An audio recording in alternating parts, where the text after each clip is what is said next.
এই দোয়াটা শিখে নেন, ইনশাআল্লাহ আপনার জীবনের সমস্ত সংকট কেটে যাবে।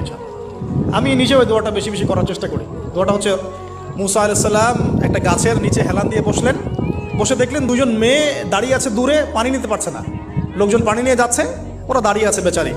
মুসা আলাইহিস সালাম গিয়ে বললেন, কি সমস্যা আপনাদের? তারা বললেন যে আমাদের বাবা অনেক বৃদ্ধ মানুষ, আমরা পানি নিতে পারি না যতক্ষণ না আমাদের কম পানি নিয়ে চলে যায়। মুসা আলাইহিস সালাম একটু বললাম না, ফিজিক্যালি খুব স্ট্রং ছিলেন, থাকে না বডি বিল্ডার, সামনে গিয়ে কথা বলে সরো পানি দিতে দাও, তখন মানুষ একটু মূল্যায়ন করে না। তো মুসা আলাইহিস সালাম এভাবে পানি নিয়ে দিলেন এবং বাছুরদেরকে পানি পান করালেন, করিয়ে গাছের নিচে এসে বসে আছেন। বসে বসে তিনি দোয়া করছেন, এই যে দোয়াটা তিনি দোয়া করছেন, রব্বি, একটা নেক কাজ করলেন, নেক কাজ করলেন না, মানুষের উপকার করলেন, নেক কাজ করে এসে গাছের নিচে বসে দোয়া করছে, আল্লাহ এখানে তো আমার খাবার পানি বাসস্থান কিছুই নাই, আমি কি করব? রব্বি ইন্নি লিমা আনজালতা ইলাইয়া মিন খায়রিন ফাকির, রব্বি ইন্নি লিমা আনজালতা ইলাইয়া মিন খায়রিন ফাকির।